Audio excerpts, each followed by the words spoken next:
Hi, everybody, and welcome to the latest episode of the Endless Celts Podcast. I hope you're all well who's listening. It's a Friday night. I'm joined by Ross and Francis. How are you both? Tired. Very tired. What a way. What a way to start. Very tired. Can't be fucked. What about you, Franny? I had a wee bit of cold and apparently my voice is still a wee bit gone, Stephen, so this could... Ross is tired. I'm a wee bit fucked with cold. This could be brilliant, so. Let's go. A wee husky voice. We all love a wee husky voice. Alistair I Jackson, just he's realised all. we're all black and black like Celtic. Oh, so, Mate, see, to be Black fair to you, people. see when that was brilliant, wasn't it? Like, I know. the way the Twitter, I don't get it at all, but we'll have a lot It's an to speak AC/DC about. I song. mean, I know what it is, yeah. Aye. But I don't understand why Rangers have brought that range out. Near they are. I thought Stephen, skint? when you didn't get the Celtic joke, but Aye, no. No, I got the joke, mate. Jeez, oh, come on. sorry, Me. coach. But Sorry, coach. I know, look, the name and all, and wherever. I can't even feel it either. But we've a lot to talk about. I mean, Celtic, new signing, Oh Hyung-gu signs on. We're on the highway to hell this Sunday. In other words, highway to Tannadice. Do you know what I mean? But it's a long way to the top if you want to rock and roll. You have to do these things, boys. Do you know what I'm saying? Do you know what I'm saying? Well done. Oh, But I didn't even think we'll you knew that many AC/DC songs.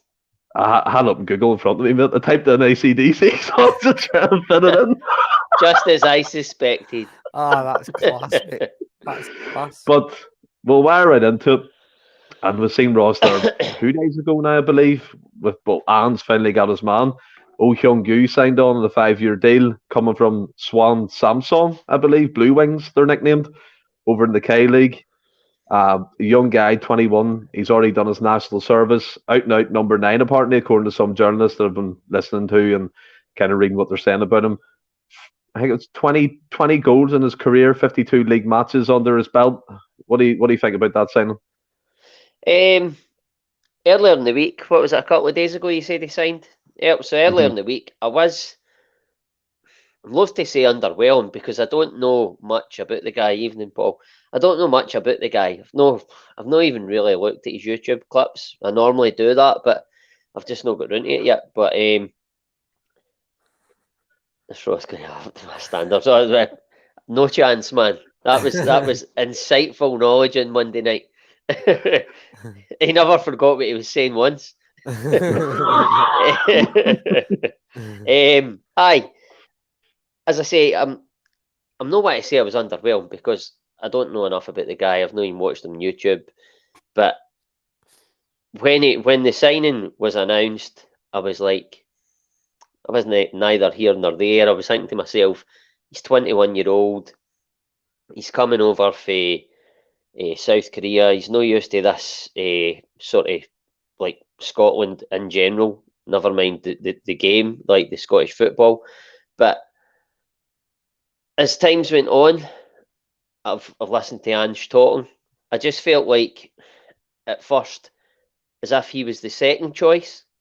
Listen to Ange talking. Now, of course, he's going to say he wasn't the second choice, all that kind of stuff, just appeases the fans. He's never, I mean, as far as I'm aware, he's never told us any lies yet. He's always been true to his word. And he's now saying that he expected him to be one of the first guys in the door. So, I mean, I trust Ange, and the way he's talking, it might not be this weekend, just in terms of probably the amount of training he's had, but he's saying he's ready to go into the team, he's ready to contribute. So, he's not, I was that way, 21-year-old, is he got to come in and maybe just have fits and starts, come in and out the team? But I think he's looking at him in the sense, I was going to compare him in the sense of Abada, but I think when he brought Abada in, he didn't think he would play as much as what he actually ended up playing. But I think he's that sort of similar age coming in, and it looks as if he is going to be there to challenge Kyogo for that starting berth. Whether he can get it, we don't know. But the way he's talking as well, it sounds like he's essentially signed the Korean Giakoumakis. He's a big, strong guy. He's a penalty box striker. That's where he comes alive, sort of thing. Again, I'm only going off what the manager's telling us, but I trust him. And as times went on, listening to him, I've started to get more excited. I'm looking forward to seeing him, seeing what he can bring to the team. But again, it's that other type of striker. We've got the Kyogo, we all know, and now we've got this other big guy in, and still we have Giakoumakis. Whether he'll go remains to be seen. We'll probably get onto that. But at the minute, we're sitting there with three strikers. Two we know are really good. Let's see what this guy can bring to the table.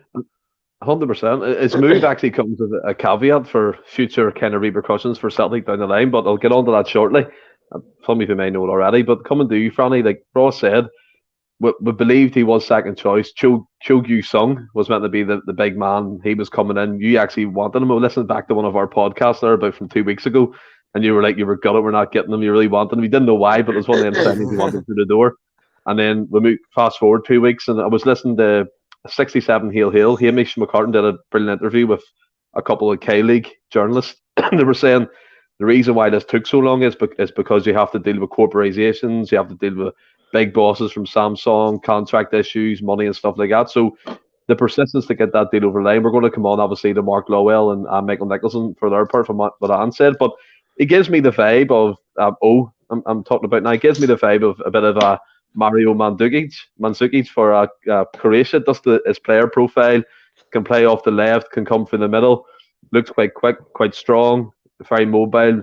One of the K-League guys says he needs to improve more in his build-up play, but like Ross said, that was probably Giakoumakis' worst downfall for us, his build-up play, but he's getting better and better. But what's your feeling? I mean, Ross was underwhelmed, but now he seems to be coming around. What about yourself? I mean, there is a bit of excitement, but I would put that down to more like every signing I think is exciting. It's just one of the things you like to see us bringing boys in and stuff.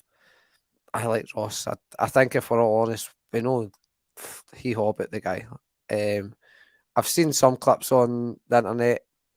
Boy, look, what you see is again like in everything. It's all the highlights, and nobody's got to put the misses and stuff in. It does look like he scores Giakoumakis style of goals and stuff. Scores a couple like all different styles of goals and stuff, and it's all in about the penalty box.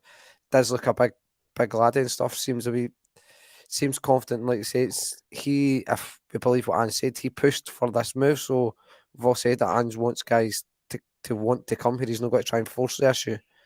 So I suppose that's kind of going in his favour. But I suppose we'll just need to wait and see it. It's one of them. We've got to have to give the guy a chance.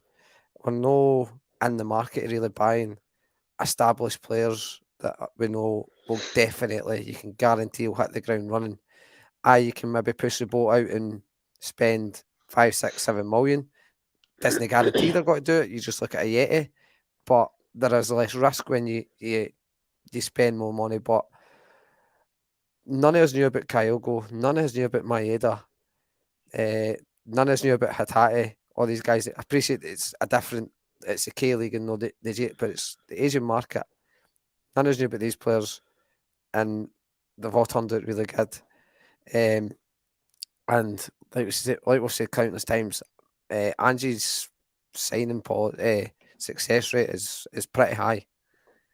So I guess he's kind of got that to sort of trust him on it a bit to say, well, I would say he's probably high 70s, 80% success rate with his signings. You're sitting looking at it going, probably a good chance this guy's actually got to be a player. Maybe in the next 6 months he might need to bed in, and I think we're probably in a good position where we didn't need to rush guys like him, Awat and Kobayashi's came in, but maybe that's a wee bit due to necessity with CCV being injured, but it might be, like Ross said, it might be a wee while before we actually see this guy.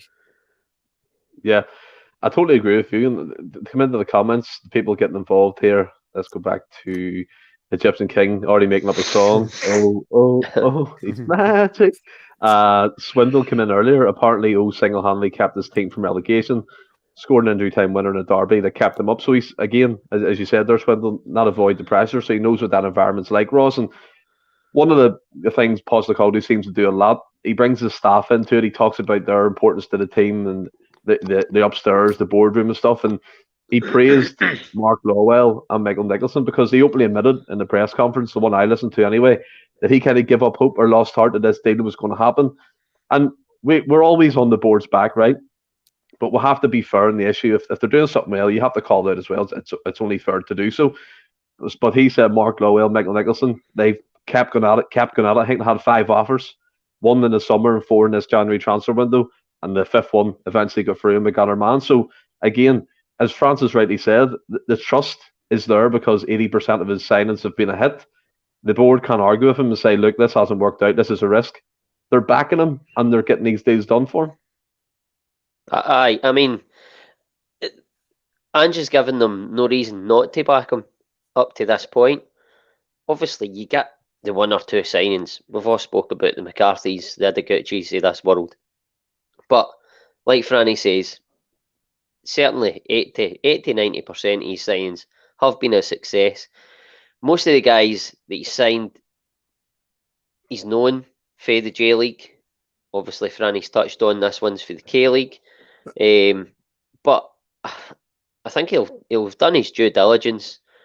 And I think the interview I watched with I think he said they'd been tracking him, or he first found out of Celtic's interest in September. So that shows you how long, well, certainly how long they've been trying to get him, working on it, and not gave up.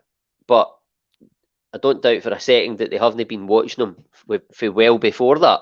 So you're maybe talking in the region of a year all in, looking at this guy, give or take a couple of months. But I mean, like I say, he's not giving them any reason not to back him. But I think it's encouraging when you hear Ange saying that he'd almost lost hope of getting him.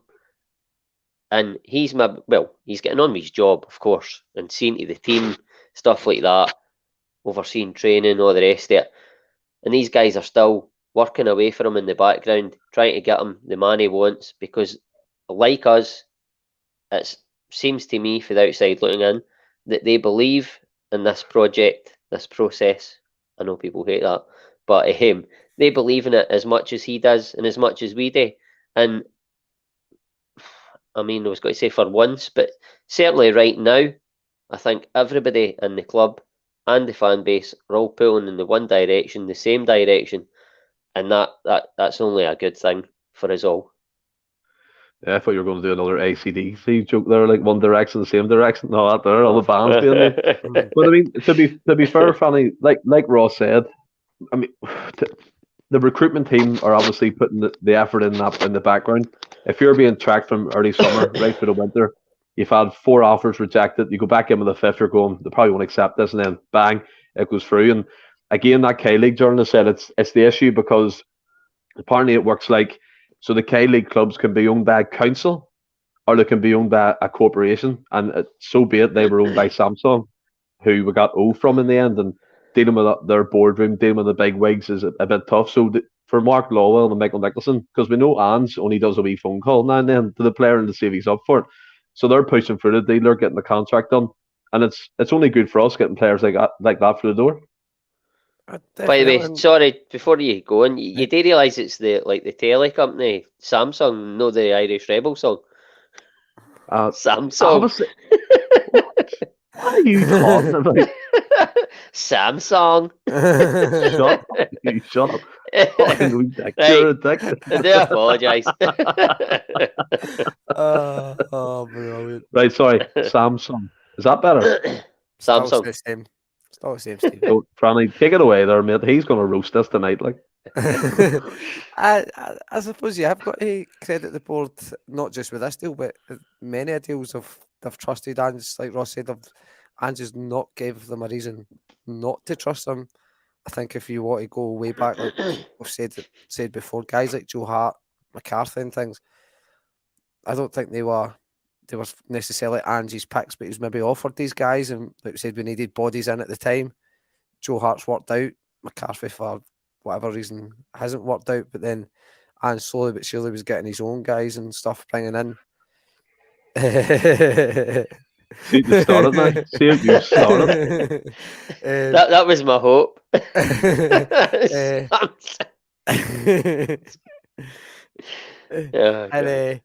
then obviously Ange starts getting like players like your Kyogos, your Maeders and things like that, gets them in and inevitably they work out and stuff. And I think Ange was kind of clever in the sense, clever and bold to not bring any backroom stuff. And we always kind of questioned it, why a guy would come all the way over for Australia and stuff, and well for Japan, and wonder like why is he not bringing his own staff? But he's obviously backed his sell and stuff, and I think that's played in his favour as well. When he's like, look, I've done this all myself.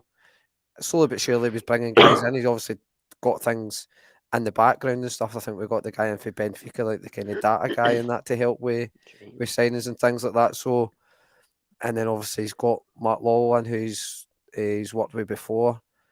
And he's obviously built a relationship with Nicholson and stuff. So it's his signing, like his success rate has played a big factor, obviously. And when he's obviously went to them without in the faintest idea how a transfer deal works. He's obviously went to them thinking, I want this guy. This is a guy I want. Said to them, like Ross said to them earlier that he wants him. And then it's obviously on the guys like Lawwell and Mickelson to get the deal done. And maybe they're obviously coming back to and saying, I don't know if it's happening. I don't know if it's happening. But fair play to them.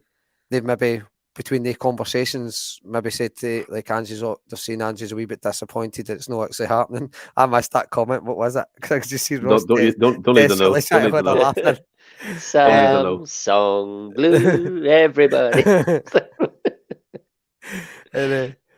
And then I suppose maybe Ange was not like maybe getting down and maybe like really was desperate to get this guy, and then he's obviously getting some Adam like not the best news back when they're saying, "Oh, we're no magic to make a break for and stuff." So, if it's true that they did stick with the deal, what Ange is saying, then fair play to them. I suppose you have got to come in. You can't constantly berate the board, but equally not when you can't have a go. Fair enough if I go at them when it's gone bad, but you can't just go when it's going good. Go. That's not. It's all Ange. It's all Ange when it's good. Then it's somebody else like Peter Law when it's bad. I mean, he's flavouring them off now because Juranovic and Giacomakis is leaving. That's apparently his fault. I think like it dispels that myth at the moment anyway that Peter Lawwell is involved directly in the transfers. Do you know what I mean? I think it kind of takes it away from that people believing, look, Peter's running the show.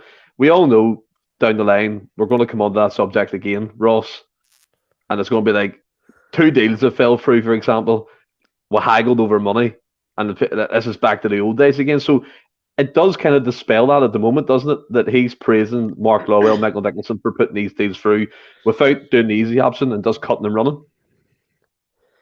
Well, it does at the moment, and it's showing no signs that that's going to happen again. I know, obviously, I can't even mind what the name is that Peter Lawwell's back in. Was it a non-executive chairman? Now, for the outside looking in, you're looking at that deal in isolation.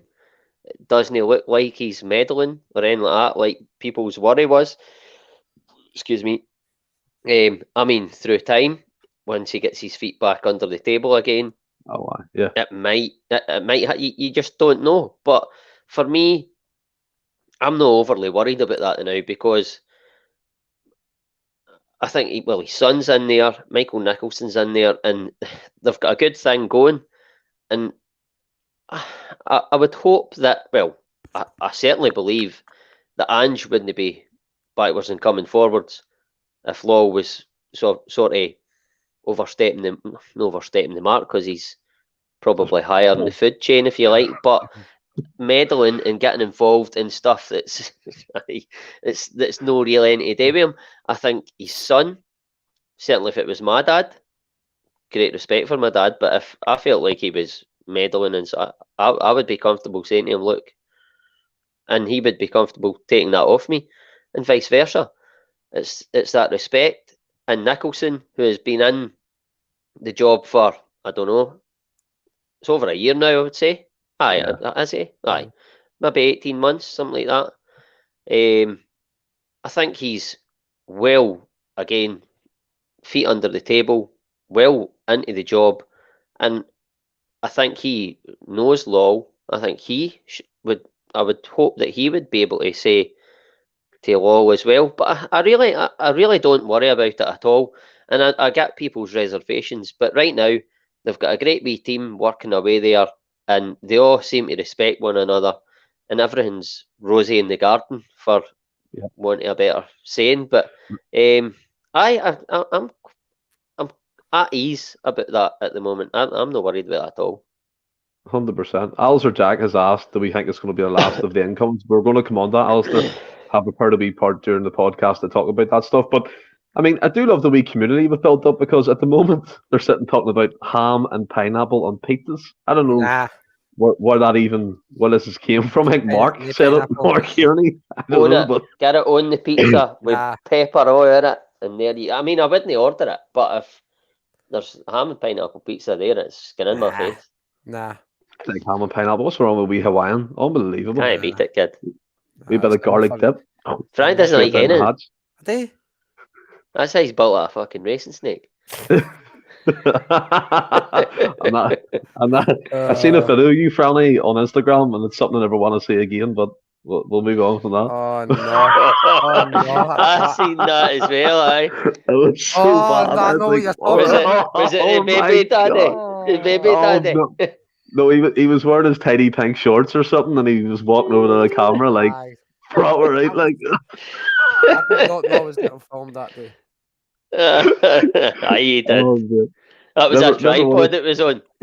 Oh, man. I thought there was a science project about to happen. Incredible. Well, Franny, I'll leave that be. Anyone who wants to find it, I don't know. We'll put it on YouTube or something. No, please do it. No, but as I said, there was a slight caveat, Franny, to O's move to Celtic. Quick question to yourself. Whose squad number did he take? Mickey Johnson. So what does that mean for him? Think he's done? Don't know. Well, I suppose, do you not need to register everybody, like every player with a squad number? So Mickey Johnson won't be registered with us, so he's essentially no got a squad number anyway. So, but that's his. You're fucking up the segment now. That's his squad number. I'm sorry, mate, Stephen, we just talk piss just for the sake of your segment. I'm just feeling that's what you do. So no, but genuinely, you've got to register X amount of players. Well, he is registered because he played pre-season for us. But he's obviously registered. It will not hold his registration. That new team, although he's on loan to them, they'll have to register him. So we won't hold his registration. But surely you can pick. There's a million other numbers you could pick. That's what I was thinking, Ross. That's what I was thinking. Probably is, but, well, that number was obviously available and he wants it, so. Get it? Aye, looking at O and looking at Mikey Johnson, I fancy O's chances against him. Oh, 100%. Like, but what do you think about Mikey Johnson? Ross does the kind of squad number talk about it. Think that's him done, or do you think he has a career still at Celtic? I mean, I like to see guys coming through and breaking into the team and doing well, like your McGregors, your Forrest, your Maloneys, McGiddies, all the guys. Love to see them doing well. I just don't think that Mikey Johnson is going to, I've said it in the past, I don't think he's going to make the grade. By all accounts, he's had a decent loan spell away. But you look at what he's coming back to. Jota, Maeda. I mean, Jenz is left there because, obviously we'll go into that, but he's left because it's going to be limited opportunity for the guy. And I know Mikey Johnson would come back with a contract. He still has a contract, whereas Jenz is a lone player. But again, similar to that, I think there's no way that Mikey Johnson is going to get into the Celtic team in that left-hand side. Absolutely no way. So for me, I think even before O got the number 19, I think his time at Celtic was up. I think the very fact that he was put out on loan, what is it? Johnston. Right. 100%. I mean, in a roundabout way, that's what I was saying, but I was being a wee bit sound about it. But I mean, in the past, I've called Mikey Johnson a what's it? Do you know what I mean? He's weak. He's. I mean, he obviously you can build up, but like I've said, your Jota, Maeda, I would even, at a push, play Forrest on that left-hand side at times before Mikey He's done Johnson. it before. He's done it Aye, before. I just think he's no good enough for Celtic. He's too lightweight. His time is up at Celtic, but he can go on to have a decent career because he is a good player if he can stay injury free. But he's just no. Certainly, this current Celtic team, Mikey Johnson is not going to be good enough or a good fit for this team. I'm on the same lines of you there, Ross. All that talk about potential and him realising that potential has kind of missed his ship, missed the boat. You know what I mean? And he's went to Portugal. And by all accounts, he started off really well. I think he scored 2 and assisted 2 in his first 4 games, and they were giving it stacks on their Twitter account about him. So I do hope that he does have a career somewhere, and he has all the talent in the world. And one memory I always have of him is remember that time he came off in the European game and the camera panned towards Neil Lennon. He's like, "Fuck off, fuck off." See, be honest, that was harsh. That's harsh. That was yeah. Because I think he was struggling again. I think he was struggling. The team was struggling with injury, and he's obviously just it was a chance to get in the team, and he's obviously been injured. And Lennon's essentially ruined us up for Lennon. I can get why Lennon's staff, but you didn't. But I think there was an element of frustration. And Lennon probably let his frustrations out in the wrong way in that moment. But it was a heat of the moment thing. Ken, everybody's done it. Fuck off. Do you know what I mean? Seen Billy Connolly talk about it. Fuck off means fuck off. Doesn't even go away. Fuck off. Franny done it to me about 2 minutes ago about Maggie Johnson, so we've all been there. like Ross, I was a wee bit more polite about it. Well, that's fair, but again, it was just interesting to get that squad number. And if you're right, Franny, he loses that when he leaves, then that's my bad. But still, that was his number. I think he's done it Celtic. I think he'll leave on a permanent transfer in the summer window. But we'll move on, Ross. Probably Franny as well. You'll enjoy this bit. But start with yourself, Ross. Giakoumakis, bit of a strange one at the minute. Postecoglou confirmed today that he's still exploring his options and he wants to have a look at offers for him and that type of thing. But in the same interview, he was talking about a player saying the thing he knows, if they're wanting to come to Celtic and play for them without exploring other options, he loves that, like what Oh Yu done, where Gigi's exploring his options actively away from Celtic. One of them was Atlanta in the MLS for initial loan, which I don't understand at all, and not even an obligation to buy. It's only if he performs well and gets a certain amount of goals. Apparently, it was £4 million, but it's just strange to me how there's been nobody like, and I don't know, fucking French league or back in Holland again that's went, I'll take him back here, £5 million, bring him in. But it doesn't seem like he has a lot of options the way things are going at the minute. Well, I mean, again, for the outside looking in, it doesn't, and like, what is he? About 27? Yeah. I mean, that's no time. I mean, I'm not saying he's not like world class level. You see guys like, I don't know, like Beckham or that. Once they get older, they went there, right? He's not at that age yet, and he's a good enough calibre player. I've said it to you in the group chat. I don't know if I've said it in the podcast recently, but I think like an Everton right now would do well getting him. I think he would help them try and get out of trouble, especially if they're bringing in what do you call him? Sean Dyche. Perfect for Sean Dyche. Perfect fit. He would go in there and absolutely do a job for Everton. If they could get a guy like him to try and get, it doesn't guarantee success, but Everton, if they get the right man and the right tactics, and they play to Giakoumakis' strengths, he'll get you goals. I don't care what league it's in. He will get you goals. He'll not be like the top scorer. If he went, just say he went to Everton tomorrow, right? He wouldn't be the top goal scorer in the league by the end of the season. But he would get enough goals in an Everton shirt to get them out of trouble. For £5 million, I think it's a no-brainer for teams like that. I don't understand it, but also at the same time, I don't want us to sell him. We've got O in the door. We've spoke about how he's very similar. I think it is, as Thanos would say, it's inevitable. He's gone, right?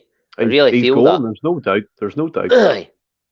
But whether it's in this window remains to be seen. There's very little time now to get a deal done.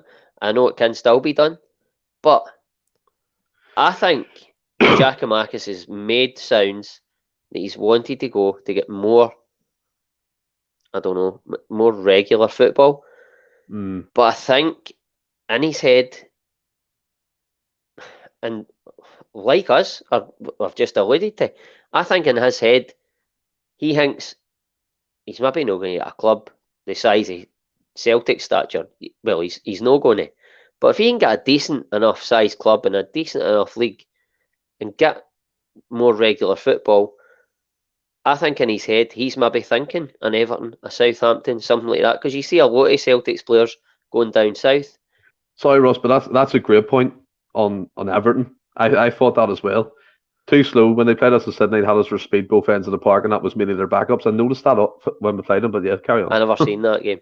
But I can't even mind what I was saying there. About GG finding a club like middle of the road. I think in his head he's maybe thought he'll get like an Everton or Southampton because he's watched Celtic players in the past, and most of them, quite a lot of them, if they've done pretty well in a Celtic shirt, go to the Premier League. And I think that's obviously not came to fruition. Clubs like that, and we're talking about what is it, Atlanta and the MLS. Does he want to leave Celtic to go there? Our Reds in the Japanese League. Pretty shit clubs, to be blunt, right?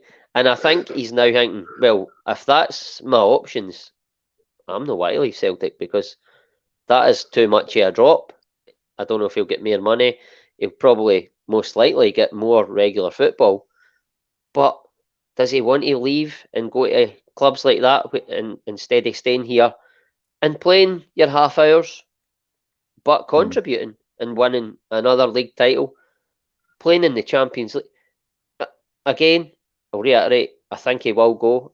If it's not this window, I think he'll probably go in the summer, because I think even if he doesn't want to go, I think Ange will just cut his losses because, as he's alluded to, I'm not convincing him to be here. But I think Giakoumakis is now thinking that, right, I thought I'd have got a better club than that, and I think he's not want to go to these teams. He's waiting a better offer, which is not coming, and now he's sort of trying to backtrack a wee bit, and is maybe what to stay with us. But Ange sort of, I don't know if he's just no. He said it in his interview today. Like, if he wants guys that want to come, he speaks to guys and he feels like he's a good judge of character, and he'll walk away and say, right, maybe this guy's not the right fit for us. At the beginning, Giakoumakis was. Just the way maybe he's acted in the background, he maybe feels he isn't the right fit, and he's sort of causing a slight bit of unrest in the dressing room. Again, I'm only surmising, but I think probably with Giakoumakis wanting away, and now it's maybe not going to hurt him, and maybe he's sort of backtracking. I just think Ange will be like, well, can he fuck you anyway? But if we can't get you at the door in January, then we'll certainly offload you in the summer. And again, we've already got our man in to who is going to be your replacement. 100%. Mark Kearney's on a plane to Amsterdam. We've seen pics of him. I've seen them pictures circulate online today, Mark, but I didn't know if they were people putting them up from a couple months ago, getting pictures in an airport or whatever. But if that's true, he's on his way to there to Visa again, then obviously that's great news for him and great news for us because we're getting money. But what you said, Ross, we talked about this on the group chat as well. You were saying about GG, and we were just going back and forth. Like, if he's backtracked, I think like you, like Ange would be like, nah, you were thinking about going somewhere else. You're clearly not 100% committed. And if that happens again, your head will get turned. Then there'll be another saga again, Francis. And it's one of these things. It's either time to cut our losses now or take that loan deal with an obligation to buy, like a certain fee at the end of it. Just not to get him out the doors. That's harsh on him because he's been a great player for us. He scored some fantastic goals. He dragged us through the last part of last season when Kugo was injured. But there was a guy in the comments there saying you can't keep unhappy players around. We've seen this before with the likes of I was about to say Mbappe. I wish the likes of Edward, Christie, Ayer, all them types of players. It creates an atmosphere in the dressing room. Juranovic, albeit the fee, he's gone now. He seems happy over in Union Berlin. But you've always said, Fanny, you would have Giakoumakis in over at Kyogo and most of the podcasts that we've done. So where does this sit with you at the moment? This whole kind of transfer stories around them. As I'm kind of split in a sense that I'll always trust Dan as much as I would pick GG before Kyogo nearly every week and stuff. It's the type of striker I like. I like that type of striker. I think that's the only logical reason you kind of pick Giakoumakis before Kyogo, because I've said that before. The team's set up for Kyogo. We've said that I think at times Ange plays the fixture, which is probably the correct thing to do. But I think of late he's maybe played the fixture, but Kyogo has played most games, and he's backed it up. He's top goal scorer in the league, so there's not much you can argue about it. But I think with Giakoumakis, I really like him. He was top goal scorer in Holland, top goal scorer for us. The calibre of club that's coming in from is interesting. I appreciate before he came to it, like before he had that season in Holland, his record wasn't that great. But like we said earlier, we're not buying established top end players, and the players we'll buy will probably just purple patches for maybe 3, 4, maybe 5 seasons. They'll actually get their career will sort of be over that. I feel like that their career highlights, and he's maybe just in the middle of that, and maybe similar to Juranovic a bit with the agents and like teams that were getting bandied about for Juranovic, and then maybe has heads been turned? Has it been his agent banding all these names about, and maybe Juranovic has been like, oh well, look at the teams I could be getting: a Chelsea, a Madrid, Atletico Madrid, a Barcelona, a Man United. And maybe he's had a wee word with Ange, and like we've said, and Ange's like called his bluff and went, well, on you go then, go and see it. And it's albeit Union Berlin are second in the Bundesliga, but it's like, well, it's Union Berlin. It's none of these teams, absolutely none of these teams that actually wanted you. And maybe it was similar to Giakoumakis that his agent said, look, I can, all these teams, there's teams want you and stuff and like that. There's teams X, Y, Z team want you and stuff. Celtic are not got your game. Maybe if we say this, we'll put this out there in the open. They'll get the money that you want. You'll get the game time. And again, like Ange said, he's not got to convince folk to stay here. And maybe he just went, well, let's call our bluff. And it's a team for Japan and a team for America. And now Giakoumakis is sitting going, I'm not too sure that's where I want to be going at this stage of my career. The money might be good. I think we touched on it the other week. Obviously, it's just with a child. He has got to be a wee bit selfish in that sense. I believe he's not, if the rumours are true, he's not one of the highest earners at the club, and he can maybe get decent money going to one of these teams, but maybe you've got to credit him away and say he wants to play at a decent level. And I'm loath to try and slate the J League when you look at Kyogo Maeda. Exactly. It's I'm not wanting to slate the J League when we've signed quite a few players from there who are pretty decent players. So it maybe is a good standard, but do you want to go there? Like it's the culture thing, like a European player going over there, he might just with a young family. It's maybe not the best move for him in that sense to go over there for a family point of view. So maybe he has starting to take second thoughts because the team maybe down in England that he maybe hoping he would get maybe like somewhere like France or like you said, even back in Holland where they know he can score goals. Maybe it's something like that has not came up. So it's maybe just like, well, I'll set it out to the summer and we'll try again. And Ange's like, well, no, we really want you to go. I mean, I hope he stays. Like I think we all hope he stays, but I don't want him staying. And now he's kind of bumped into third choice. I feel like we all coming in, will he be preferred and stuff? And it's maybe just like, well, he's not going to get much game time. And when he comes in, he knows he's just here to the summer because he couldn't find the club, and Celtic have just had to keep hold of him. I don't think it's hard to say will he be a bad egg. It doesn't give that impression, but you never know. You hope he wouldn't upset it if he does have to stay. It doesn't get the move that he wants and has to stay to the summer. You'd hope it doesn't upset the dressing room, but you just didn't know. I don't it's always it's always a bit crap when a player that we all like and admire kind of finishes his career at Celtic. Not the sour note, but on a note where it's known in the public eye that he wants out of the club and exactly pursue moves away. And Franny, to be fair to you, I never actually thought about what you said there in terms of he's went to Postecoglou and he said, my agent has said this to me, and Postecoglou, go and do it. And then, as you say, he's left with the shit clubs after him. But again, I do want to go to the comments here. Michael McDonald, hit the thumbs up. Yeah, hit the wee like button, subscribe button, all that kind of stuff. And I know we don't really say it much in this podcast, but yeah, just give it a wee hit. You know what I mean? Just a wee thumbs or whatever you want to do. And then Brown Warrior comes in, Ross. He's got a couple of cracking points, to be fair. Giakoumakis will be ideal for a side pushing for promotion in the Championship. I think that's what you were kind of alluded to with the fact that the kind of Everton, Sean Dyche link. Mark Kearney saying that the club that he's still going to is Euro Reds, but he's away to Holland for a medical. Gypsum King. And I've seen this in the papers. Gus Poyet apparently was speaking to Giakoumakis, and one of the reasons is game time. So do you think he's been dealt a wee bit of an unfair hand as well from Postecoglou? Because there has been times where Kyogo's had like a wee patch of 3 or 4 games and he's still starting, even though he's not scoring. Or do you just think it's one of them ones you kind of buckle down in training, get the nut down, and you get your opportunity?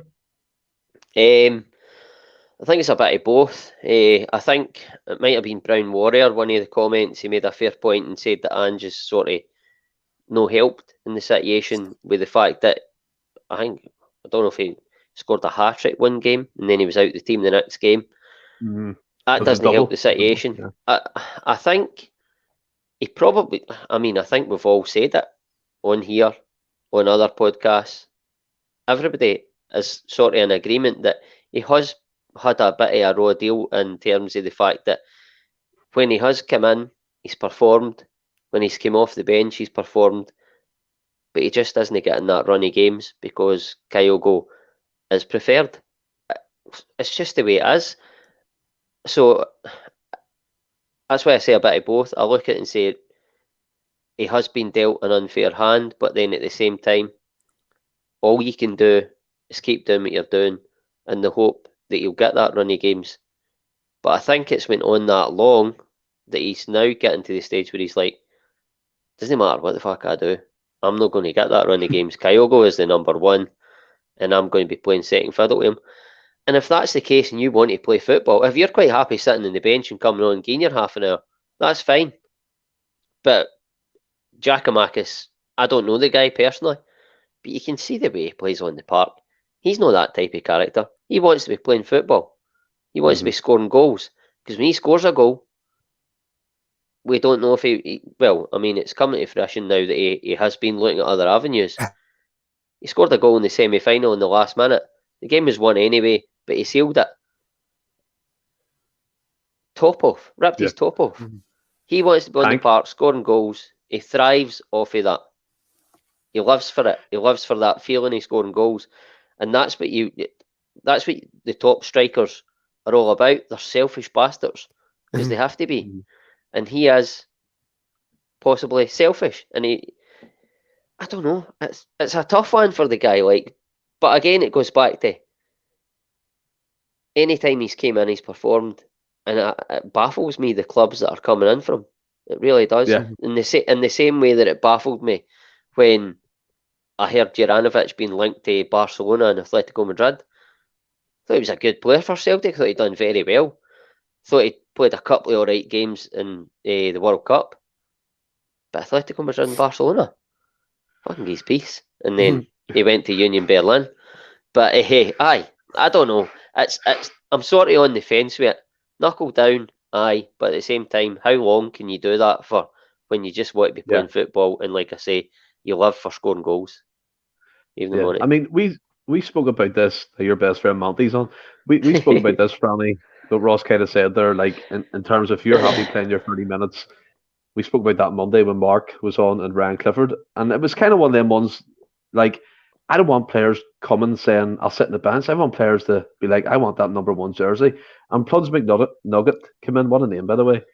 Is O going to play second fiddle to Kyogo? Is this always going to be the way it is now? Like, a striker coming in has to deal with the fact that Kyogo's going to be number one, and it's going to take an awful lot to get him out of that number one spot. And then you run the risk of another Yakamaka situation another year down the line.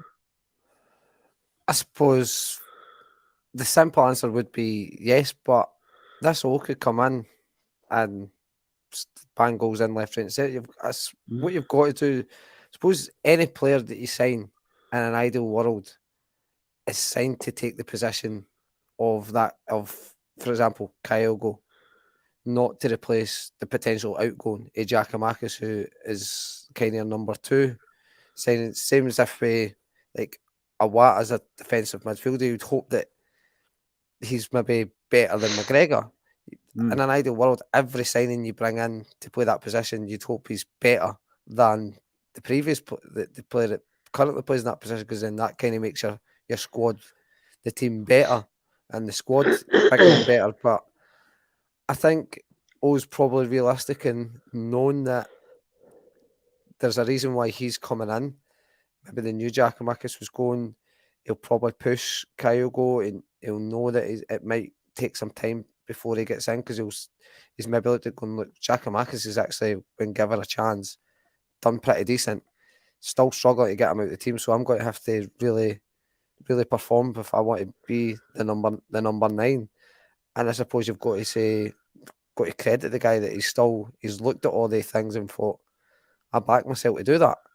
Maybe not in the next 6 months, maybe not in the next 12 months, but maybe in 18 months, just through time, gradually building up, and just once he gets a wee bit more experience, gets more acclimatized into the culture of the league and stuff, and into Europe, the guy maybe will back himself, and then outside will go. You've got to come in with the belief that you are going to eventually be the main man.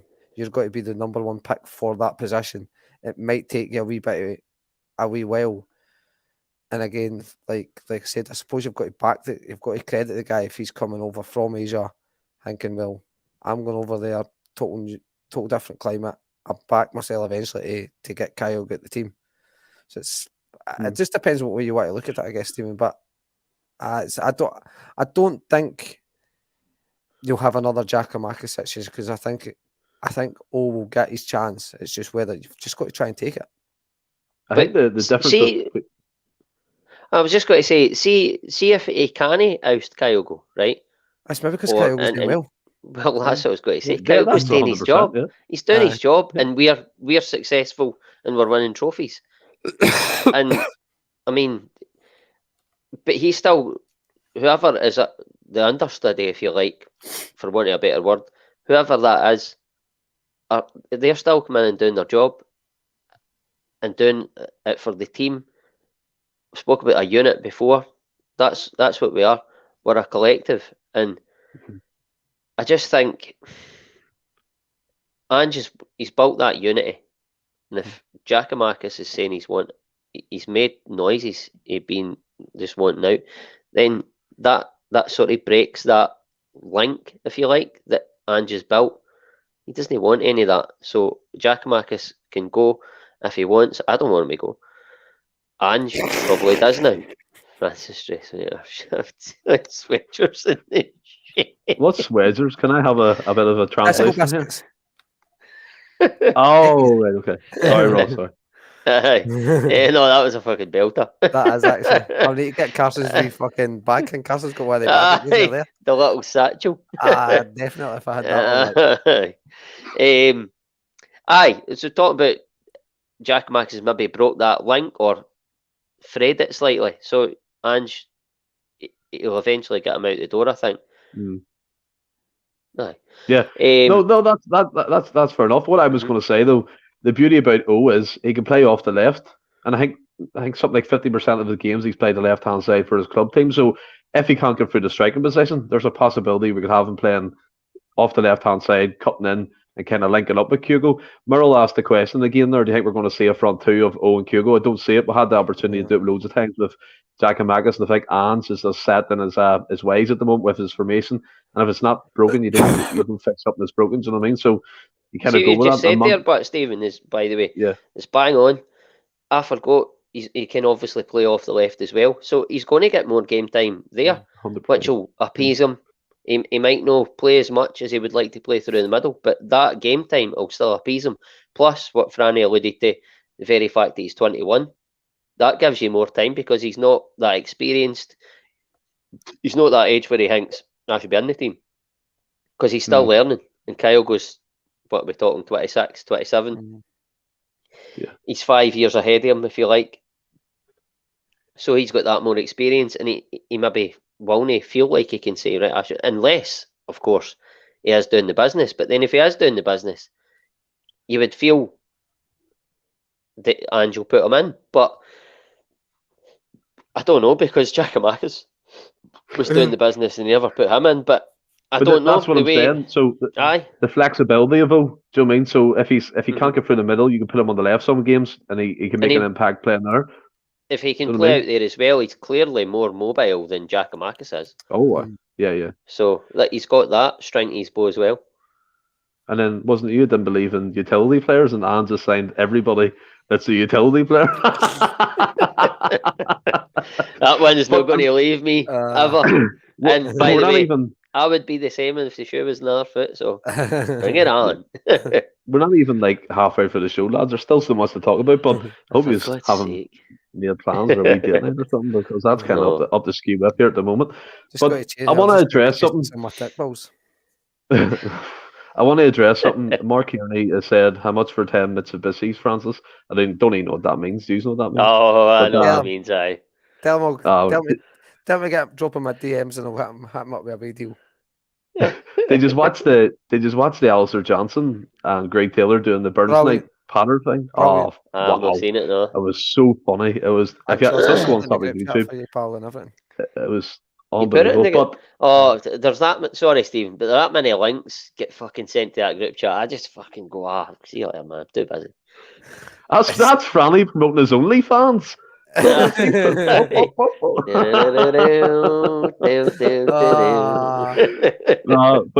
see, to be fair, right? There's a couple of people that said it, and I don't know if you know it yet, but we've seen Porteous move on to Watford. I'm a bit gutted from his. How you feeling? We've seen Kevin Nisbet. Well, a fee agreed with Millwall. He went down. He's had a change of heart, rejected the move to Millwall, and people are saying, could that have been a wee ring in his ear, Ross, that Celtic are really going to put that £1.5 million bid in for that third choice striker? I've seen it. I have to address it. Do you think that's what's happening here, or do you think it's just he didn't fancy Millwall? He didn't fancy Millwall. He'll probably get his dream moved to Forest Green Rovers next week. That's all I've got to say. It's a big Duncan. The Earth's getting warm, isn't it? They actually use the away fans' pish to fertilise their park. Fuck, doing a slight tackle there. I swear to God. I kind of proper eco-friendly. They're proper eco-friendly. Proper green. They're using pish to fertilise the park. Well, Franny's selling the swedgers out the shed outside. Proper green. Duncan Ferguson's interview is class, man. I've not seen it. They obviously start talking about how it's all vegan food. You just see his food like gone. And like, what do you think about it? And that, the earth is getting warm, isn't it? It's how he said. Aye. He's half the reason, the roaster. But what do you think about this Nisbet speculation that never seems to leave that man coming to Celtic? I think it's bullshit. I mean, Hibs accepted 2.6 and he's knocked it back, and somehow we're going to get him for 1.5. No, Millwall put a no ball bid in. It wasn't 2.6, it was about 1.5. It was a million.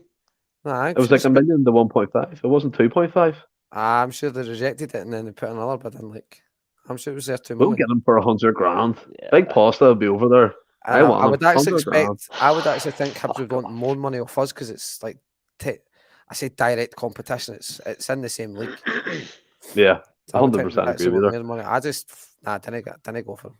Do not go. I think the Nisbet thing. I know you know I do that SPFL watch for last week, but he's 6 months. Is he not got 6 months left, or is it a year and a half left? He's got in his contract. I don't fucking know, to be honest with you. I think he's dog shite. That's just my opinion. I don't think there's much. Did you say it, Ross? There's not much difference between him and Shanking. I can't remember who was it. Nah, You? it was me. I I don't think there is either. Yeah. Like. No, there's not. And I wouldn't. It was- To be honest with you, I would if I wouldn't want either. But if somebody held a gun to my head and said you have to take one of them, I would take Nisbet. I will. Yeah. But I would take one. I mean, but we're talking about guns to my head before I'd take Nisbet. Know what I mean? Well, we better shoot the thrill there now. You get it now? Excuse me. We better shoot the thrill now. ACDC, Shoot the thrill. another reference. No. Oh no, I didn't get Yes, that. Well played. What are you saying, Franny? You've still got Google up with all the bloody fucking I songs. actually don't. I actually have the schedule chat open to make sure I'm following the lines here. What I'm talking about. No, but like we'll move on. Franny and some person has said goodbye, and I thought it was quite. Well, obviously, Postecoglou had to address it, and he basically had the chat with him. Told him Yuki was coming in, left side of centre half. I think Jenz is just he's expecting the baby and stuff as well. So there's a lot of things he had to weigh up, and the loan was cut short, and he's moved on to the Bundesliga with oh my god, Schalke, yeah, Aye. yeah, Yeah. Schalke, Steve, you yeah, said very Schalke quick, again, that would have been hilarious. very quick turnaround, and that obviously that was agreed probably weeks ago, and it's just kind of took that time to get over the line, but. What an emotional post he put up for a guy who was there for 6 months. I was reading it and I was like, whew, the words he was saying, and that he kind of finished it going, "Oh, here we go, I'm on the road again," kind of referencing obviously the famous Celtic song. But what do you think about his time? And do you think we should have maybe kept him on? It's fucking birthday card pish, wasn't it? I was okay. Well, saying you've got the cold. Let's go, Franny. Let's go, Franny. I think we all said like the Jenz situation was kind of strange because, like I've said that a few times and stuff. It felt like remember that wee speech? I said the speech like it was the quote that he said about how he loved Celtic and all this and stuff, and it seemed like he'd never actually played a minute of football since that came out. And it was a weird one. I suppose there was rumours of Welsh leaving. So maybe if that move materialised, we'd have maybe kept Jenz, but I don't think it was ever made clear if it was a loan with an option to buy or well, it was obviously not an obligation. Hans made it clear. He made it clear today. Like, what was it? Was it with an option to buy? Like, he basically said that they didn't know if they wanted to commit to him in the summer, so that was part of the reasoning why. So there probably was the option there to buy. Yeah, and that Celtic probably similar to the Jota and Carter Vicker deals, we knew what we would have to pay, and they're maybe looking at it going, well, if it's 3 to 5 million for the guy, I don't know if we can commit to that when I think it's clear that CCV and Starfelt are his number one choices, and he's maybe like, well, I'm not going to spend maybe 5 million on a guy that is probably not going to break. I don't see breaking that up because he's obviously chatting to guys like Starfelt and CCV, and they're maybe hopefully making sounds not that they want to leave, so he's maybe not want to break that partnership up. He can't see, he's maybe not seen enough of Jenz to say you're worth that outlet, and I don't see you breaking that up. Personally, I think it was a better option than Jenz, but a better option than Starfelt, and then also Ange went and got Kobayashi, which on a free transfer. Again, probably knows him well, knows him better than. I say knows him better than Jenz. He told us he tried to get Jenz before CCV, so I don't. Does he know him better than Jenz? I don't know. No, better than Jenz because it feels like he actually knew a bit about Jenz if he actually wanted him before getting Carter Vickers. So I think as a strange one, but maybe it is just maybe Lorient were wanting too much money, and Ange was maybe looking going, well, I'm happy enough with my defence. I can get Kobayashi in, who I think is of similar ability, slightly younger, is more naturally suited to the left side of that defence when being left-footed. I feel I can progress the player better. I think we can all say every player that Ange has brought in is made better. He's made players better there. So I believe he'll make Kobayashi a good player. And he's maybe just thought, I could probably use that money elsewhere. And I like Jenz. He goes away with my best wishes. It's weird how a guy that only played 11 games, I think it was, and you see that kind of message. So he was buying into the club and stuff, and fair play to him. He could have, like, I think it was October, November, around about October time, obviously had the World Cup and stuff, but it's been a wee while since he actually kicked a ball for Celtic, and you maybe could have said he could have went away just the wee shitey, all right, see you later. Like, he was only a lone player, but it was that the message was, it seemed heartfelt, seemed true and stuff. So that just shows you what the club actually meant to the guy, and it just didn't work out for the guy. It's one of them. It just didn't really work out. It is a strange one in the sense, I do agree with what you're saying. Like, when he was playing, Ross, that he looked decent on the ball. He was far better than Starfelt bringing the ball out. He was composed. He was good at the standing tackle.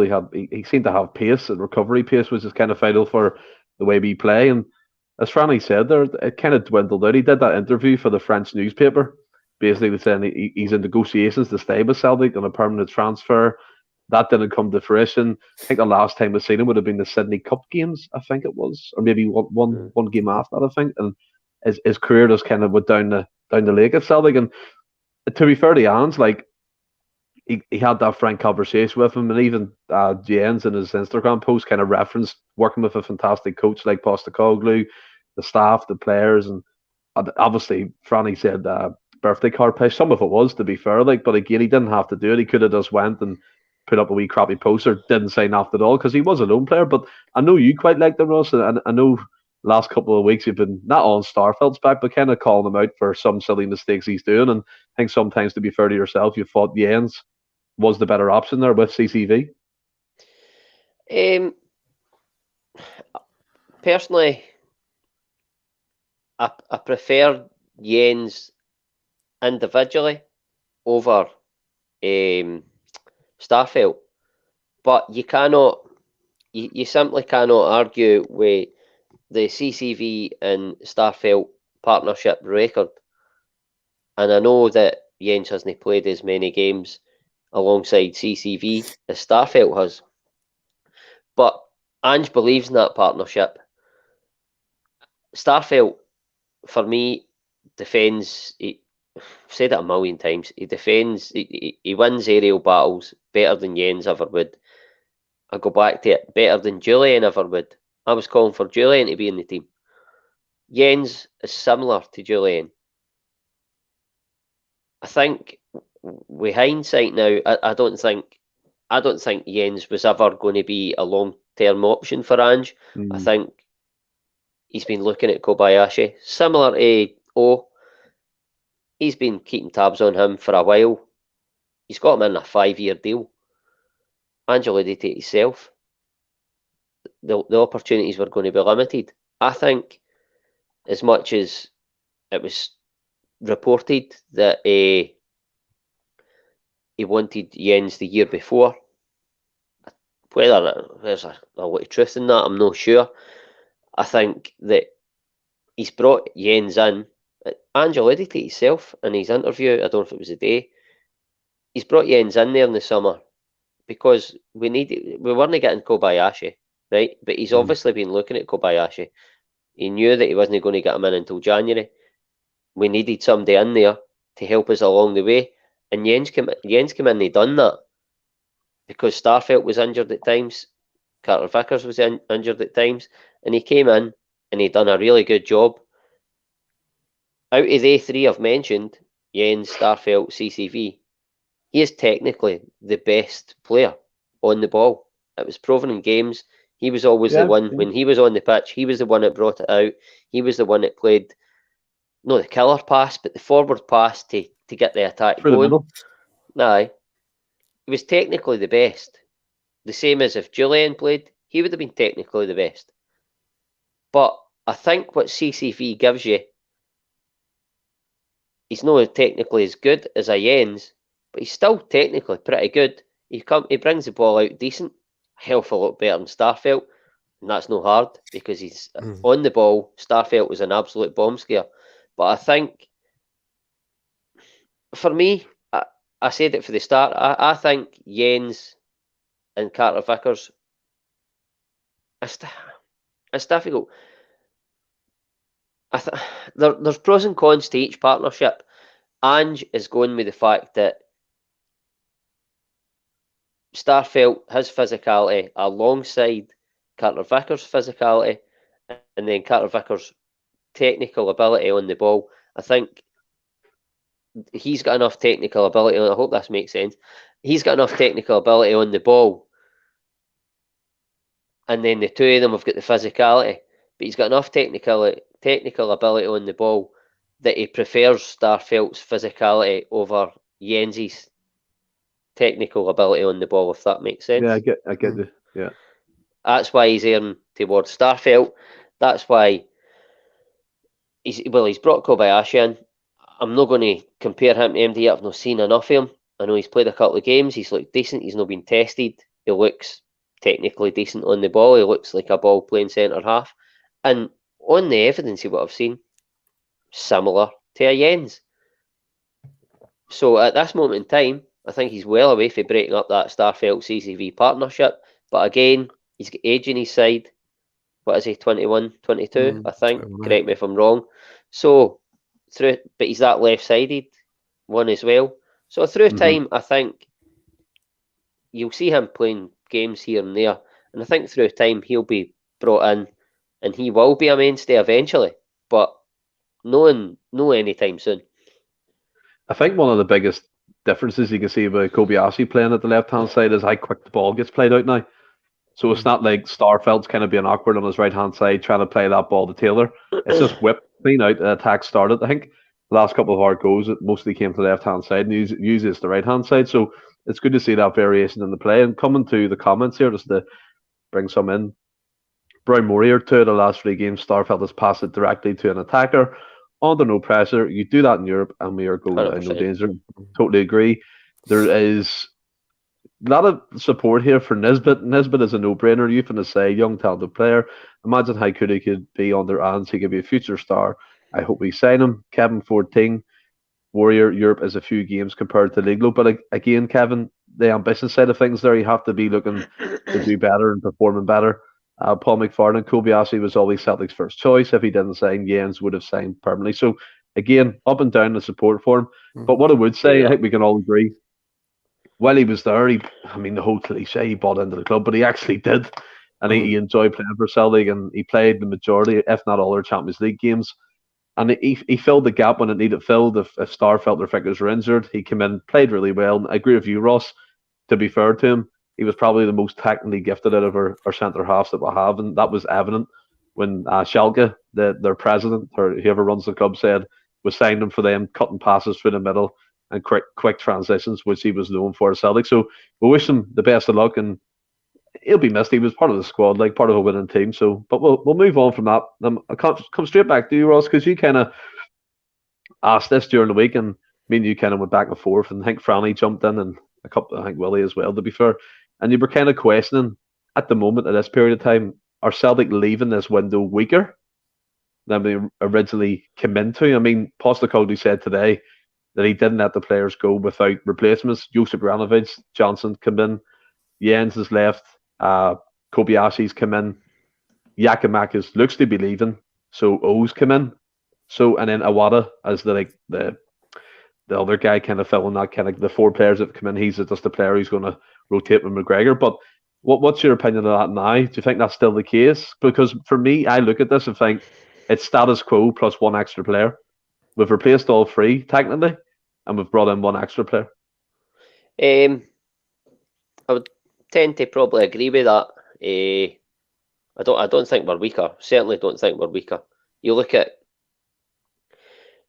Alistair Johnson's come in, replaced Juranovic. Juranovic was a very good player. Wasn't he? Unbelievable. Alistair Johnson's come in. He's probably not as good at the moment going forward. Probably won't bring as much to the team as Juranovic did. But then, defensively, I think he's far better than Juranovic. By a long way. A long way. And I look on the other side at Greg Taylor. Better defensively than Juranovic by a long way. Angie's first half of the first season anyway, there was a lot of question marks. I still believed in him. as well know. But there was a lot of question marks over Greg Taylor getting caught out of position. Yeah. He was trying to get used to playing that inverted fullback. Alistair Johnson's coming in. I think you're going to see that with him. Not so much caught out of position, because I think his recovery speed is pretty good, over 20, 30 yards. But I think that going forward, it'll take a wee bit of getting used to for him playing that way. But so in that sense, I don't think we're any weaker in that position. I think we've brought in a Wata, so I don't know, but it's backup for McGregor. So you look at that and you think, right, okay, we're probably stronger there then, because we've added to that. We've brought that sort of competition. We've brought Owen, and we've still got Giakoumakis. So again, you look at it and you go, well, right at this moment in time, because the window's not closed, then you have to say in that area we're stronger. So, I mean, what is it? Father time. Do you know what I mean? Will give us the information in due course, whether we're stronger or not. Some of these guys could come in and not do well, but some of these guys could come in and do what a Hatate or numerous other players have done. So time will tell if we've left this window stronger. Maybe 3 or 4 months down the line, come the end of the season, we'll know better. But at this moment in time, I think we're certainly no any weaker by any stretch. But probably during the week, when I was a little more, for want of a better word, underwhelmed with those signing, I'm more buoyed now, having heard Dan speak about it, as I said earlier. And at this moment in time, I'm again content where we are, and I think that it looks as though the guys that he's brought in to replace. Well, I mean, we say the guys that he's brought in. He's only brought one in to replace, because Kobayashi, isn't it? Like you said the other night, Stephen, he's not a direct replacement for Jenz. He's just the guy that he wanted. He's filling a gap, like Jenz did. He's filling that gap. Aye, well, I think Jenz was filling a gap for the first part of the season until he got the man he wanted. But I wouldn't say we're any weaker. I wouldn't say we're massively stronger. But do Celtic ever leave a window, or without having seen the guys properly playing, could we ever say we've left the window stronger? I mean, unless it's like the season when we lost the 10 and we thought we were stronger, but we weren't. But you can't really leave a window and say, oh, we're massively stronger, because most of the guys we bring in, we don't know a lot about. So you have to give it time and see what happens. But this current, again, to answer your question, this moment in time, I think we're, as you say, status quo, maybe slightly stronger than what we were, due to the fact that we've got a Wata in there for more competition. Yeah, that one extra player does it for you. Seals the deal, kid. It seals the deal. But to be fair, like, I understand this comment, but again, what I'm taking from that, he will become. We're not disputing the fact that he won't be first choice in a year or so down the line, but at this moment in time, it's always going to be Starfelt and Jenz. No, Starfelt and CCV. Fuck me. But to be fair, Franny, like, the signings have brought in. I mean, I remember when we lost Janovic, Sean Maloney was doing Sports Sound, and he said he was covering one of our games, and he said it was disastrous. Didn't understand why he needed to say it's definitely not disastrous. We brought in Johnson, a proven international, played at the World Cup. Probably level performance the same as Janovic in that tournament, but as Ross said, defensively, there's no question he's better. Taylor's been more solid this season in terms of learning that inverted fullback role. Kobayashi, we all know, development player, kind of filling that gap. Awada, the extra guy, and then so what do you think about the window so far and the outgoings as well? I think something else, as we speak now, I think you've got to say you are in a stronger position, in the sense that I would have said we needed 3 strikers. So as we speak now, Giakoumakis is still in the building. So I'd say in the striking position where I felt we were maybe a bit short, in the sense that I would have liked another body in just but kind of basing it on Kyle got a bit of an injury last season. Giakoumakis taking a while to get up and running due to injuries, so it's always good to have that extra player in there. So I guess in that sense, we are stronger. I agree also with what you were saying about Juranovic. I really do rate the guy, but I think defensively, Johnson does look, on the evidence what we've seen so far, it does look better defensively. Going forward on the ball, Juranovic, I think is comfier, but again, Johnson is considerably younger. It could develop and then be a lot better. I think he's obviously got age on his side, so it looks an able replacement anyway. A very able replacement.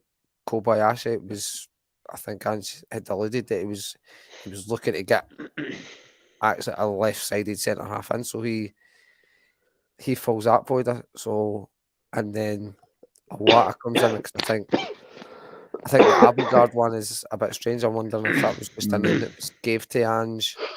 Ange is, I think he'll be next to go based on the data and stuff like that. And it turns out he's seen him in training. He's just not done it. It's just no for Ange.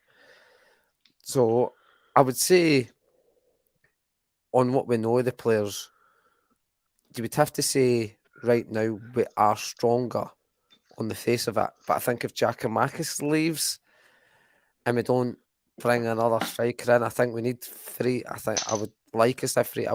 I would say we're slightly weaker, but it's kind of harsh because I've not seen Awata kick a ball. I've not seen O kick a ball.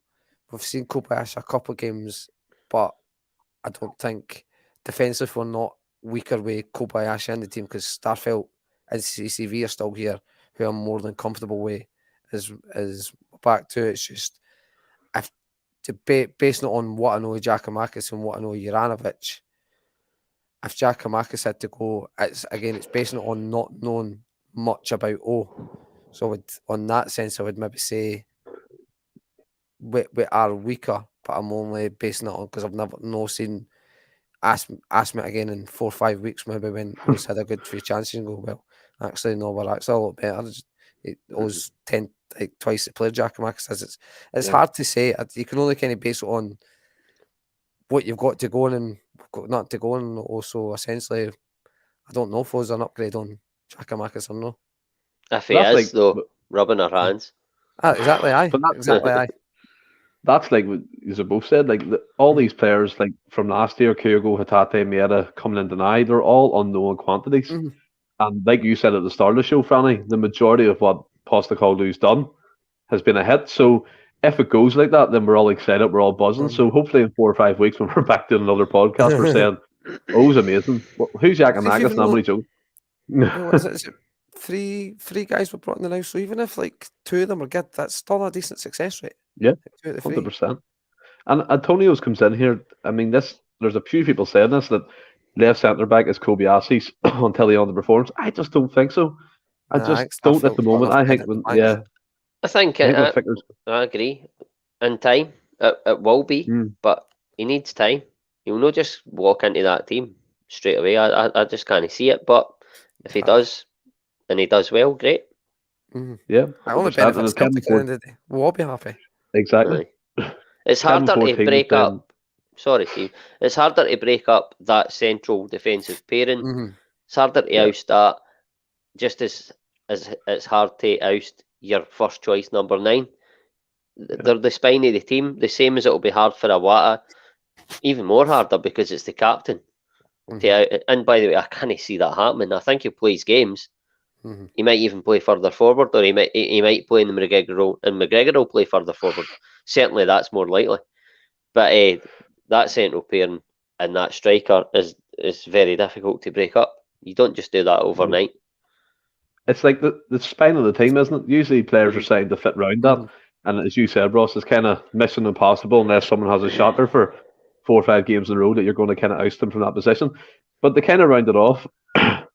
I mean, Postecoglou was asked today, Franny, are we done in the transfer window? And he kind of gave a tongue-in-cheek answer saying, I could be born and say yes, or I could keep you thinking and we'll stay agile and we'll be looking. So he's kind of left it in limbo. And you mentioned if Giakoumakis goes, you'd like another striker. So from your point of view, and from the manager's point of view, put yourself in his shoes if you can. Do you think we're done with incomings at least? I don't think he'll be. Obviously, the Giakoumakis situation's up in there, but if he's having, I dare say he'll be having conversations with Giakoumakis to see where his head's at, see if they can maybe clear there, make sure they're on the same path. If Giakoumakis is maybe what to hang off to the summer and try and get a better move for his sale. And obviously, like we touched on, Postecoglou want to obviously make sure he's 100% focused so he can rely on him and stuff. So, I suppose in that sense, he would always, any top manager is always going to be looking at ways to improve the team, whether he's got the full month of January or a day to do it. I don't think Ange will be the type that will just sign somebody for the sake of signing somebody. I don't think he's got to just get involved in the whole deadline day just to be in the news, so to speak. But I think Ange will be, if I'm Ange now, I'm happy with the squad the way it is. I'm not eager to go out and get somebody else. I wouldn't be. There obviously is maybe names in there that they'll be looking at. They'll maybe say, look, we're maybe not desperate to get him in the now, so it can wait to. We don't need to try and maybe pay over what we think is over the odds to try and force a deal through in the last few days and things like that. So right now, I don't see, there doesn't seem to be any sound bites, any first team players like I don't know, like your Maedas, Abadas, these guys. There's none of O'Reilly's, Tumbles and things like that. Even the defenders, there's no sort of rumours. They don't say things on Twitter about any team sniffing around him. So I've no real fears about any sort of last minute bids coming in to maybe try and tempt one of these guys away. So I think right now I wouldn't be desperately going out my way to try and get guys in. To get guys in. Obviously, if opportunities arise, any manager's got to not be silly. It's got to be silly not to look at that to see if it's something that can get done. If Giakoumakis leaves, I would like us to try and get another striker in.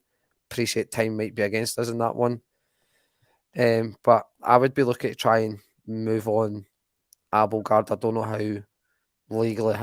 that can happen because I'm not too sure he can go back and play with Ruben Kazan now. I don't know if they're actually playing it, so I don't know how that would work.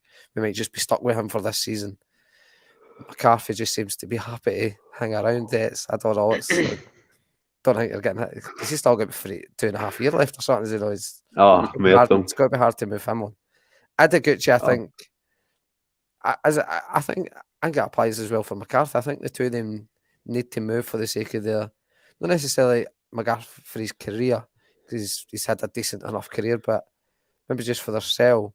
But maybe, maybe McCarthy's just picking up a decent wage and just happy, being closer at home and things like that. I think Adiguchi would be beneficial for him to go. We've touched on it before. As much as I don't think any of us want Tombo to go, is he got to be, I know it sounds stupid after the last couple of games, is he got to be limited again to chances when everybody's fit and stuff?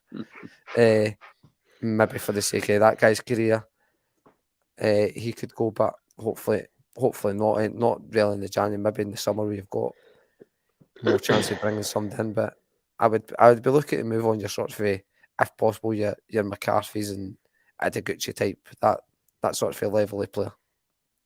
I would take up most of the transfer budget, cancelling or terminating his contract. That's the shambles that he got 4 years. Like, he's sitting there with the feet up on the physio table, getting his legs rubbed every day. Absolute shambles. Yeah, we were talking earlier about like Giakoumakis and that's agent fucking bumming them up and thinking they were great.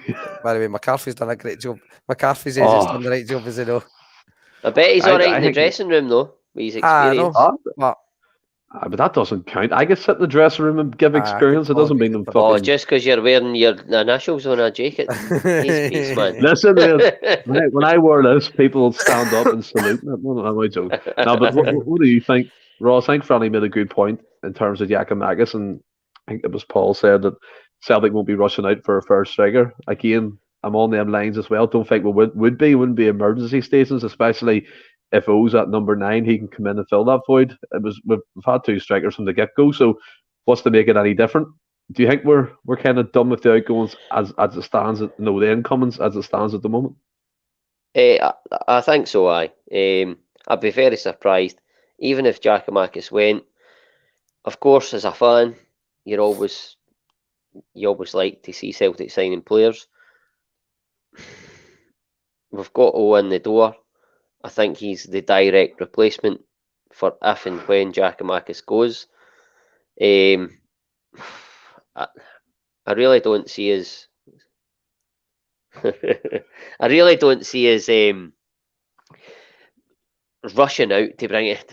I mean, everybody's talking about this, but he could be a decent third choice striker. No one's talking about him no more. Don't bring it up. I know. The comments I are know. filled with it. But Like, I wouldn't. I can't. I mean, I think Ange pretty much answered the question. Like, he was doing it tongue in cheek, like he said, but he's essentially said, "Look, we're not going to sign MD, but I'm not going to be boring and say we're not going to. I'll keep everybody in tenterhooks, kind of thing. Let you enjoy your Tuesday night or whatever night it is. I think it is Tuesday. But no, I think even if Giakoumakis goes, I think he's in there as the direct replacement. We've went for the last 18, 19 months with two strikers. I don't think it's going to change anytime soon. Plus, he can play on the left. I don't see us. No, I mean we've strengthened the right back position. We've strengthened the centre half. We've strengthened the middle of the park, and we've strengthened up front. That is all the areas of the pitch, bar the goalkeeper. Do you know what I mean? Yeah. So which I think I don't needs strengthened. Listen, that's for another day, another debate. But I don't see us bringing anybody else in. Possibly outgoings. I mean, like Franny's alluded to, McCarthy, difficult when he get out the door because of the deal he's on, like the term it. Abelgard, difficult because of the politics, if you like, the politics there. Yeah. These are guys that you probably would move out the door, but I don't see them going. I don't think you'll see much happening. And I'll give you a perfect segue. I don't think we'll have much Celtic stuff to talk about on Tuesday night. Take it away, Stephen. Well, I mean, on Tuesday night, you kind of chucked me in it there. We're going to be doing a transfer deadline special. Now, we will be going to midnight, so we'll be doing it until the window closes, maybe an hour and a half, 2 hours, whatever. Just us having a laugh. We're going to be talking about transfer stories from around the world, not just Celtic, and obviously we'll touch upon the Celtic transfers that have already happened, incomings and outgoings. But it'll be a good crack, it'll be a good laugh for all us. I'm going to get a yellow tie and play a bit of Sky Sports, so it'll be a good crack. I'm looking forward to it. Something for everyone to get involved in as well, to kind of throw in the rumours that they want to talk about. But I do want to give praise and give kind of notice to something that's happening at the moment. The Celtic Foundation have launched a new project for people who are going through tough times, money problems, that type of stuff, called the Paradise Pit Stop. Every Monday and Thursday night between 5 and 7 for a free meal, soft drinks. You bring your kids along. There's a wee play area and stuff like that. Even if you want to go for peace and quiet, just in your own kind of your space, and just enjoy being around Celtic Park. So get involved in that. Helping hand is always good. Take it when it's there. Free meal in your belly, warm grub, drinks and stuff like that. So go along to it. Show your support. If you're struggling, take advantage of that as well. So well done to the Celtic Foundation for doing that. That's great, and especially in this climate. So get involved with that. But we'll move on, guys. We're an hour and 29 minutes, and we're I'd say 3/4 of the way. So we're enjoying it. It's a Friday night. We're going to Dundee United, Franny, on Sunday here at 4 p.m. Isn't it? 4 p.m. That's shambles. I think you actually said this, Ross. I mean, Sky Sports again dictating kickoff times within Scottish football. I didn't think it was Sky Sports. Who would have thought it, Sky Sports, But yeah, first of all, kind of 9-0 at Tannadice before. I don't think it'd be like that now. I think they've kind of, under Liam Fox, have got out of the relegation bottom half. Well, not bottom half table, the bottom of the table. I think it's climbed 2 or 3 spaces. So they're getting there. They have a style of play under him. What way do you think it's going to go? What do you expect from the game? I expect it to be a fairly routine victory. I don't think it'll be anywhere near the 0-0. The 0-0. The 9-0. No. I know. I don't think it'll be anywhere near the 9-0 the last time, but I think Dundee United will obviously they'll try to be a more compact, because obviously they'll see what happened the last time. Obviously we started scoring early, and it can be any score. So I think they'll try and do what a lot of teams are doing now, try and just stay in the game for as long as they can. We'll have a game plan to try and stay compact with it. So I think we'll have a lot of possession, and I think it'll be comfortable in the routine one, but I think it'll be. I think we'll win, Stephen. I totally lost my train of thought, man. Totally lost my train of thought. But I think it'll be a Kuste win. A Kuste win. Yeah. I think as well, Ross. I mean, there's a lot of things in the lineup. We're going to do again the combined 11. We'll do the goalkeeper, right back, and stuff. I think that's quite good. Quite mixes it up a bit. But Moy, does he stay on the pitch? Does O'Reilly come back in? That type of stuff. You don't want O'Reilly kind of sitting on the bench for too long, if you get me, because then he could probably lose a wee bit more confidence. I think you need to get him back in as soon as possible. But yeah, just like the Franny, what way expecting us to go? We'll be a 9-0. I don't think we're all expecting that here, but I think it'll be a good game. Oh, it'll not be a 9-0. No, I mean, now that we've said that, it'll be 9-0. But I can't see it being a 9-0. Angela did to himself. Dundee United, you said that they've improved for then. They've started to climb the table a bit. They're a decent side, and it's always a difficult game going to Tannadice, apart from the last time. But even Ange said it took us to about, I can't mind what he said, but it wasn't like we were goals up early on. It took us a wee while to get to 3-0, and then it just was like goals rained in. It was freakish for the last, I don't know, half an hour or something like that. I can't mind exactly, but it's always difficult going to Tannadice. And it's, by the way, I've been there a couple of times. It's a really good. I've just seen Swedgers there. It's a really good ground to go to. Take mine gear. That's how you get in bother. Yeah, used to sell puff to make money. But I smoke all the profit by Friday, and now it's no longer funny. Anyway, it's a really good ground to go to, especially on a night game. I've been there on a night game. I know it's 4 o'clock kickoff, but it'll be dark by then. It's the winter. It's going to be I think it'll be a difficult match. I think Dundee United have got their tails up. It'll not be. I don't think it'll be a routine win. I think it'll be a win, but I think we'll have to be at the top of our game to get that win. Yeah, I think it's one of these games as well that could be a potential upset, but you're not obviously not thinking that internally going into the game, because a record against Dundee United, albeit the last game at home, they kind of pushed us all the way and give us a good game. I do think what kind of plays into the part here is a better pitch than fucking Parkhead and Hampden we've been playing on recently. So hopefully that plays a part in the game. And as you said, I mean, comfortable victory. I still expect it, and I expect us to get all 3 points and still remain 9 points clear unless they have a fuck up in the weekend, which obviously we all hope happens. But we'll move on to the I think they're at home to St Johnstone or something. Home to the easy. Oh, that's St Johnstone. Yes. We'll move on to the combined XI here. I'll start with the goalkeeper, right back, left back, that kind of stuff. I'll go Joe Hart. Right. Who's gone next? Right back for Ross. Right back, Alistair Johnson. Right-sided centre back, Franny. CCV.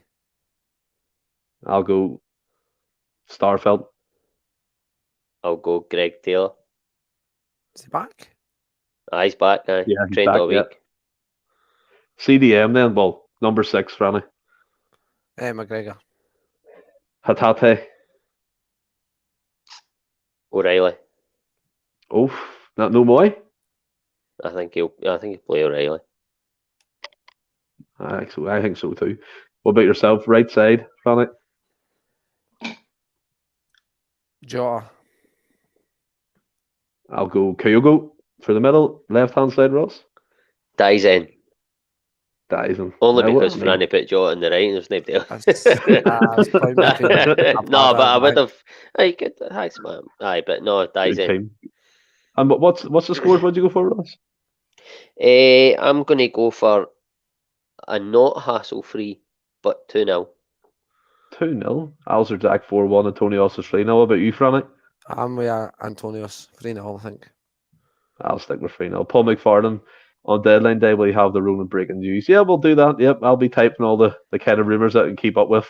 I'll be getting on to this and we'll have a laugh about them and talk about some mad transfer fees and all that type of stuff. But I kind of want to that Anthony Gordon. I'll bring my supper on, toast and tea. What was that? What was that about? £40 million for a guy who's played less than 50 games in the Premier League. So he went to Newcastle for 40 million? I think they've agreed 40 a fee, 40 million plus they've agreed 5 a fee, million yeah. add-ons. He's fucking... I mean, he's alright. That's He's mad. no Jota.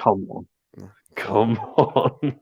Ridiculous. He's not even that good, I don't think. It's alright. It's alright. Aye. He I think that's actually, the best way to Everton are describe it. bottom of the league. Is Everton no like fucking ranked bottom and he I can't get fucking in that hate team? Newcastle, man. Newcastle Can't are get in a wank. Can you get in a team that's 5 years, they're bottom going of to win the league. Within 5 years. I know, it's sickening, man. I think they'll Absolutely win it, but sickening. I think 5 years is a bit bold.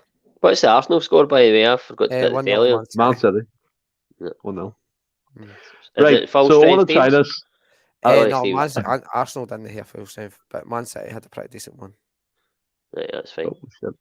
Right, I want to try this. Right, I'm going to do a wee bit of a different thing here. A wee wacky sports headline, and we just have to guess what it's from. Just a bit of fun to end the show. Right, so this is the headline, right? I'll read it out. And then we've got to what, guess? Old lady unable to masturbate at home. What is this about, and what is this in reference to? I think it's a football thing because is it? It's a football Juventus. It's Juventus. Oh, It's Juventus. You've got the club, but what's it in reference to? They got beat off Bate Bratislava at home. All right then. No. You're close. Bate Borisov. That's the team, yeah. But what's it like? So it's Juventus and Bate Borisov. But what's the headline about? They were unable to beat them at home, right? So they drew at home, right? Yeah. And then this is this bit of genius was in reference to the Italian team Juventus nicknamed the old lady who were able to beat Belarusian side FC Bate in a Champions League game back in 2008. Both games, the one at Juventus was 0 each, and then the one at their ground was 2 each. None other than a player we all probably should know. Lequenta scored twice for Juventus that night. Remember him, the Italian striker? What a striker he was. Alongside him was Del Piero, Nedved, players they got in the team, Cellini playing. So yeah, that's a wee bit of trivia, a wee bit of a laugh of a headline. I quite liked that, by the way. It was nice because it was trying to work it out. But we done no. I think we done no bad. Franny nailed it, like basically first go, but he said beat. I can't let him away with that. So, I mean, it has to be. Come on, I got the Juventus bit. I said I got beat. No, the drew. Because I was thinking because of masturbating, beating yourself and things like that. Oh well, Jesus, that's a lovely way to end the show. But lads, have you enjoyed this one? That's what I was thinking. I have now talked about masturbating, but nah, it's been good, mate. Top hosting, thoroughly enjoyed it. Always enjoy being on, contributing when you're hosting. It's ideal. Thanks very much, mate. I'll take that. I'll take that to this guy here. What take about it you, to the grave, kid. I fucking hate being on when you're hosting. It's all good. You've given me a few powders tonight, but we all deal with it. But until next time, everybody, everyone who's stuck along with us, by the way, another long show Friday night. Ross has kind of kicked us off, all these like long ass shows on the Friday, but it's good. We're all having a laugh, and hopefully Monday we'll be talking about still being 9 points clear, and hopefully a comfy win at Tannadice. But until then, stay well and keep safe. Hail, hail.